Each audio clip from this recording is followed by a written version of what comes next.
Sayang, kamu sudah bangun. Juno langsung bangkit dari sofa dan mendekat ke arah tempat tidur ketika Sisil hendak bangun. Kakakku. Bagaimana, Mas? Tanya Sisil kepada suaminya dengan mata yang terus mengalirkan cairan bening. Tenang dulu.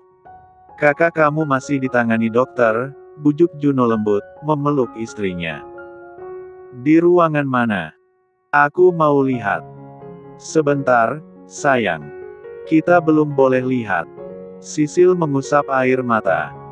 Saat tatapannya tertuju kepada ibu mertua, ia menunduk takut. Juno yang paham dengan apa yang dipikirkan Sisil melirik ibunya dan Rio. Kemudian memberi isyarat agar mereka keluar sebentar. Bu Vivi tak banyak bicara dan langsung keluar dari ruangan itu bersama Rio. Meski saat ini ia benar-benar ingin meminta maaf kepada Sisil atas sikapnya selama ini. Langkah kaki yang saling berkejaran mengalihkan perhatian mereka. Nindi dan Hito sedang berlari kecil ke arah mereka. Sisil gimana, Bang? Tanya Hito. Masih di dalam sama suaminya. Jangan diganggu dulu, ya.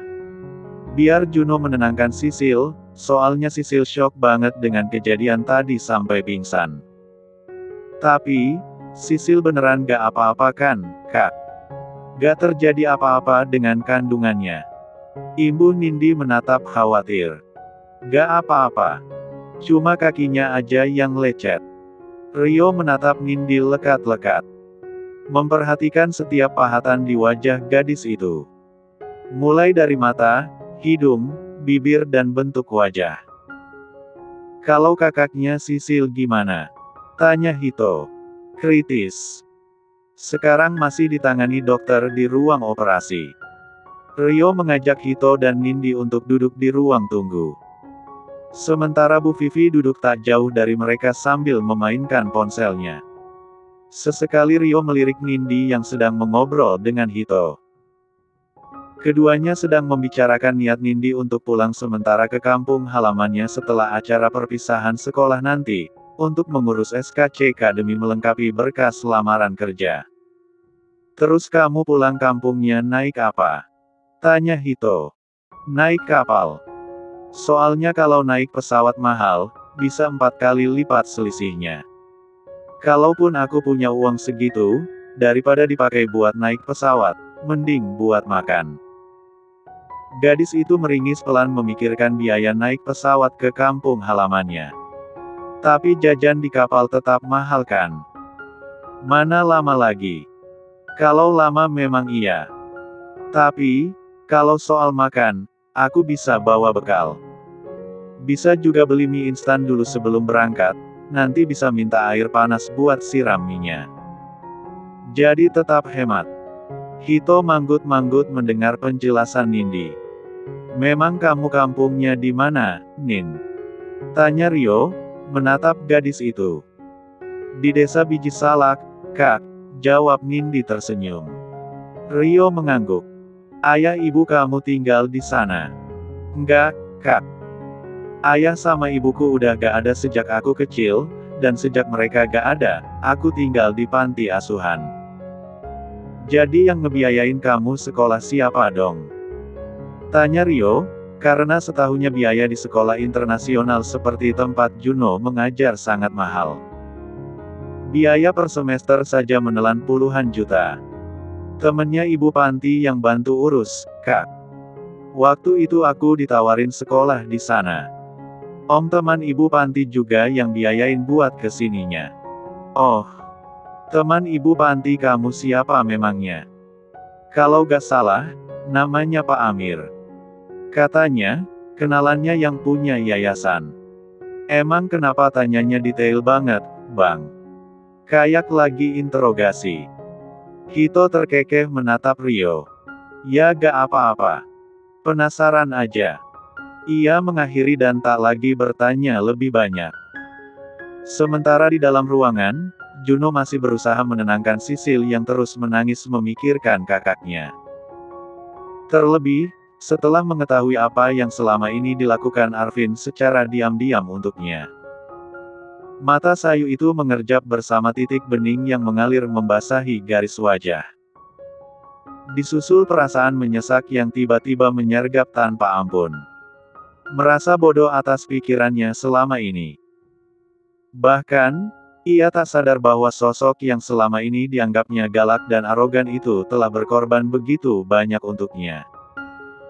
Yang ia tahu, Arvin, kakaknya yang penyayang tiba-tiba berubah galak sejak 2 tahun lalu. Tepatnya, saat ia terlambat pulang sekolah karena mengerjakan tugas kelompok. Hari itulah pertama kali Arvin membentaknya, bahkan sampai memukul. Dan mulai hari itu pula, Sisil tak lagi mendapatkan kebebasannya. Ia dikekang dan hanya boleh keluar rumah saat ke sekolah, tanpa ia ketahui alasan di balik sikap kakaknya itu. Udah ya, jangan nangis lagi. Kamu bisa sakit kalau terus menangis. Kakak kamu pasti kuat, bujuknya lembut tanpa melepas pelukan. Aku takut mereka masih ngejar Kak Arvin. Jangan takut, kamu dan Arvin sudah aman dari orang-orang jahat itu. Mereka sudah ditangkap. Polisi juga sudah punya buktinya untuk menahan mereka. Sisil menyeka air mata. Setidaknya ia bisa tenang karena sudah bersama suaminya. Tidak ketakutan lagi seperti sebelumnya. Ada yang mau aku tanyakan, ucap Juno setelah Sisil tampak lebih tenang. Soal apa, Mas? Soal gelang yang ada di lemari. Itu punya kamu bukan? Tanya Juno. Sisil terdiam selama beberapa detik. Lalu, kemudian menganggukkan kepala pelan. Gelangnya dikasih ayah. Apa kamu tahu untuk apa gelang itu dikasih ke kamu? Tahu. Ia menunduk. Kenapa gak bilang kalau gelangnya ada sama kamu? Padahal kamu udah dengar kalau aku kesana untuk cari gadis yang punya gelang itu. Takut bukan aku yang dimaksud. Orang tuanya Mas Juno gak mungkin mau jodohin anaknya dengan orang miskin kayak aku. Jadi, aku pikir masalah gelang itu kebetulan aja dan bukan aku yang dimaksud. Ya Allah, sayang. Juno mendekap wanita muda itu semakin erat. Menciumi ubun-ubunnya. Ibu bilang itu gelang yang dititip ayahku untuk temannya sebagai simbol perjodohan kami. Kamu gak akan tahu sebahagia apa aku saat tahu kalau itu kamu. Tak ada sahutan dari Sisil, yang ia lakukan hanya membenamkan diri ke pelukan suaminya. Tapi, ibunya Mas Juno gimana? Ibu juga udah lihat. Justru, ibu yang pertama kali mengenali gelang itu.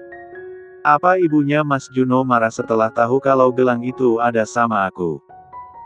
Sisil menatap penuh keraguan. Enggak, sayang. Malah ibu mau minta maaf sama kamu. Bahkan, sebelum ibu tahu kalau kamu adalah gadis itu, ibu udah sewa orang untuk cari kamu. Ibu hanya salah paham karena berpikiran buruk tentang kamu dan Arvin.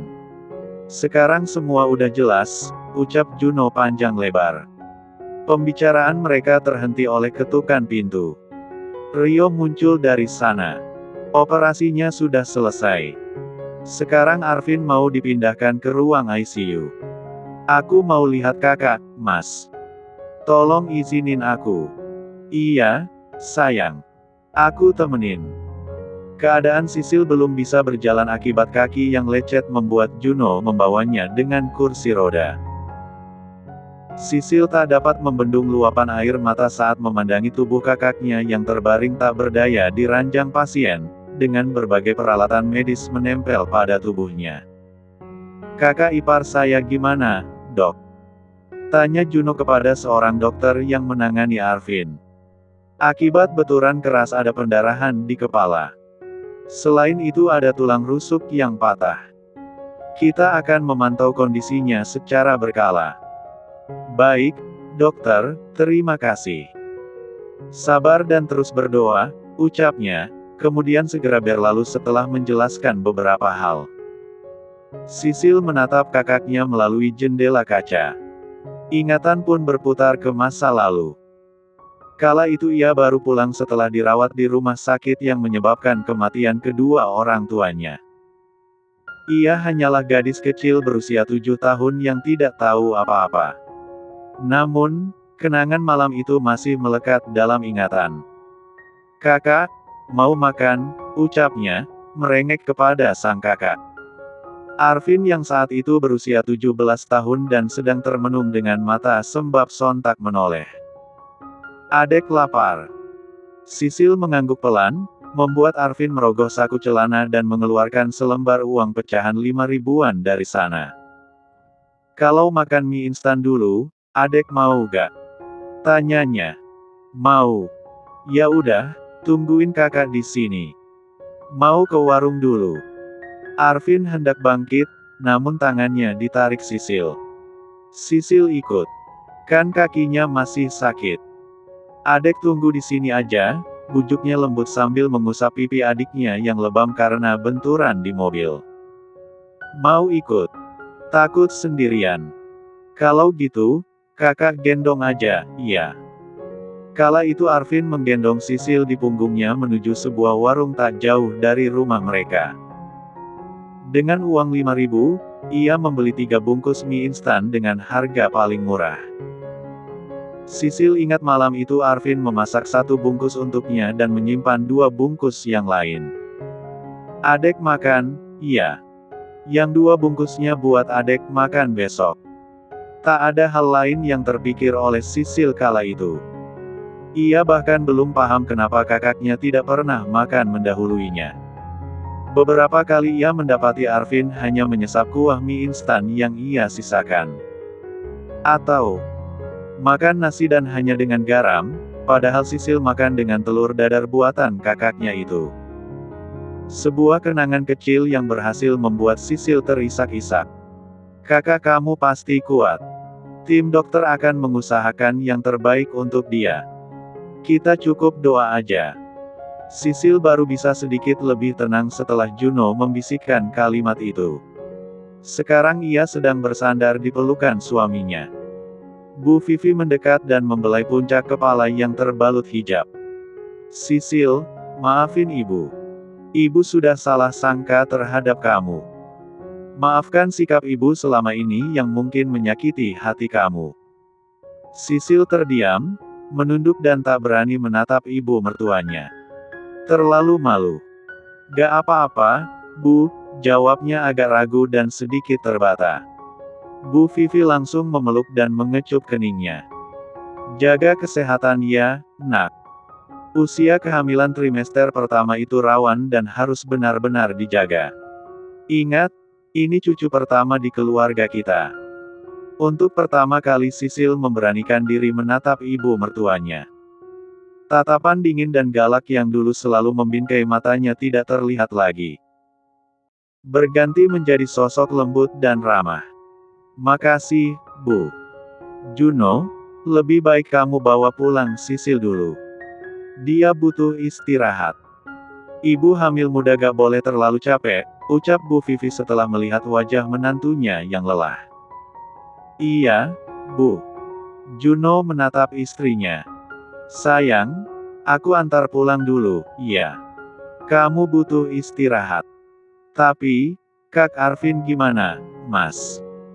Nanti aku yang balik ke rumah sakit untuk jagain." "Gimana?" Setelah berhasil meyakinkan, Juno membawa pulang Sisil ke rumah. Ia juga meminta Nindi untuk ikut menginap malam ini di rumah agar Sisil ada yang menemani. Tadinya, Bu Vivi menawarkan menginap di rumahnya, tetapi Juno mempertimbangkan jarak rumahnya yang cukup dekat dengan rumah sakit. Sehingga memilih untuk tetap pulang ke rumahnya sendiri. Sekarang Sisil sudah terbaring di kamar. Juno memandangi wajah istrinya yang tampak lelap. Mengucap ribuan rasa syukur karena Sisil kembali dalam keadaan utuh tanpa kekurangan apapun. Tangan lelaki itu mengulur, membelai perut yang masih rata dan mengecupnya pelan-pelan agar tak membangunkan istrinya. "Nak, sehat-sehat di rahim Mama, ya. Tumbuh jadi anak yang kuat dan sehat. Insya Allah 8 bulan lagi kita ketemu." Setelah mencium kening istrinya dan memakaikan selimut, Juno segera keluar kamar. Ia mengetuk kamar lama Sisil yang malam ini terisi oleh Nindi. "Iya, Pak," ucap Nindi sesaat setelah membuka pintu. "Saya mau ke rumah sakit," titip Sisil. "Ya. Kalau ada apa-apa kamu cepat hubungi saya." "Siap, Pak. Makasih sebelumnya. Alhamdulillah Sisil punya teman baik seperti kamu." "Gak masalah, Pak. Saya senang bisa bantu." Juno tersenyum. "Saya berangkat, ya. Hati-hati di rumah. Kalau ada orang gak dikenal, jangan buka pintu." "Siap, Pak." Juno segera kembali ke rumah sakit. Ia melirik jam yang sudah menunjuk ke pukul 1 dini hari. Setibanya di rumah sakit, ia langsung menengok Arvin yang belum sadarkan diri. Sambil menunggu pagi, Juno menyempatkan diri ke musala untuk salat malam. "Sisil." Suara lemah yang mengisi kesunyian membangunkan Juno dari tidurnya. Ia yang baru bisa tidur selepas salat subuh itu langsung membuka mata. Melihat Arvin tengah meringis dengan mata masih terpejam membuatnya segera keluar untuk memanggil dokter. Syukurlah, setelah diperiksa dan diberi beberapa tindakan, Arvin merasa lebih baik dan perlahan-lahan mulai tersadar. "Tenang, Sisil sudah aman dan lagi istirahat di rumah," ucap Juno menatap kakak iparnya. Dia juga menceritakan perihal orang-orang yang mengejar Arvin yang saat ini sudah ditahan di kantor polisi. Mendengar itu, Arvin baru bernapas lega. "Terima kasih sudah membantu saya dan Sisil. Kalau boleh saya mau minta Sisil dikembalikan kepada saya." Juno menatap Arvin. Meskipun suara Arvin masih lemah, namun ia mendengar dengan baik. "Kamu boleh meninggalkan Sisil. Saya gak akan menuntut apa-apa karena bagaimanapun saya yang salah karena sudah mengancam dan memanfaatkan keadaan untuk memaksa kamu menikahi adik saya. Sejujurnya, saat itu saya terpaksa." "Jadi, waktu itu kamu sengaja?" tanya Juno. "Saya terdesak. Ayah saya terlibat perjanjian hutang dengan seseorang di mana Sisil menjadi jaminannya. Waktu itu usia Sisil baru masuk 18 tahun dan saya belum bisa melunasi hutang ayah saya. Dan sesuai perjanjian, kalau saya tidak mampu melunasi, maka Sisil yang akan ikut mereka. Karena itu, saat ada kesempatan, saya memaksa kamu dan meminta membawa Sisil. Saya tahu itu salah." Ia menjeda ucapannya dengan tarikan napas. Meringis saat merasakan denyutan di kepala. "Saat ibu kamu mendatangi saya dan menawarkan uang, saya langsung terima. 1,5 miliar saya pakai untuk menebus Sisil. Sisanya masih ada dan akan saya kembalikan. Nanti, saya akan cicil uang yang sudah saya gunakan." Selama beberapa saat, Juno termenung. Sekarang ia paham mengapa saat itu Arvin memaksanya untuk menikahi Sisil dan membawanya ikut ke kota. Tidak usah pikirkan tentang uang itu. Yang penting Sisil selamat. Saya yang seharusnya minta maaf karena tidak memenuhi tanggung jawab saya atas Sisil. Saya tidak menyalahkan kamu atas surat perjanjian itu. Kamu boleh meninggalkan Sisil kapan saja. Saya akan bawa dia pergi setelah ini." Juno mengusap bahu kakak iparnya. "Saya minta maaf karena sudah membuat perjanjian itu. Tapi, saya tidak bisa mengembalikan Sisil ke kamu karena Sisil sedang hamil anak saya. Memang awalnya saya tidak bisa menerima Sisil, tapi lama-kelamaan saya mulai mencintai dia. Dan ternyata, Sisil adalah orang yang saya cari selama ini." Arvin menatap penuh tanya. "Maksudnya?" Juno kemudian menceritakan tentang perjodohan antara dirinya dan Sisil. Ia juga menunjukkan beberapa bukti perjodohan, termasuk gelang warisan dari mendiang ayahnya yang saat ini ada pada Sisil. Pengakuan itu membuat Arvin benar-benar terkejut. Waktu itu saya ke desa kamu memang untuk cari gadis yang dijodohkan dengan saya. Tapi, info dari beberapa warga bahwa dia dan keluarganya sudah pindah. Jadi saya memutuskan untuk pulang hari itu. Tapi malah ada kejadian dengan Sisil. Arvin kehilangan kata. Ia memang tahu kalau Sisil sudah dijodohkan. Tetapi, ia sama sekali tidak tahu tentang sosok yang dijodohkan dengan adiknya. Karena saat ayahnya meninggal ia masih remaja. Satu-satunya yang ia tahu hanyalah tentang orang yang dijodohkan dengan Sisil itu adalah anak teman lama ayahnya. Jadi, orang itu adalah kamu. Juno mengangguk dan tersenyum. Jadi bagaimana tentang Sisil? Maaf, tapi dia istri saya. Tempatnya dia adalah bersama suaminya, bukan? Arvin termenung. Sejujurnya, untuk saat ini ia sulit percaya apapun. Terlalu takut hal buruk akan menimpa adiknya. Kalau saya boleh tahu, bagaimana ayah kamu bisa terlibat perjanjian seperti itu? Bagaimana dia bisa mengorbankan anak perempuannya sendiri? Tanya Juno, membuat Arvin terdiam selama beberapa saat.